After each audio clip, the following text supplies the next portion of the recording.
ضحى لاجل وطنه لاجل ما يعود النهار، واللي اسم مصر دايما كان له طاقة الانتصار.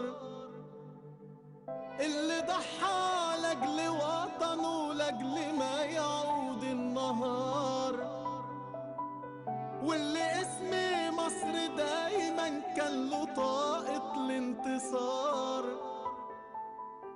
اللي حلمه حلمنا واللي فرحه فرحنا،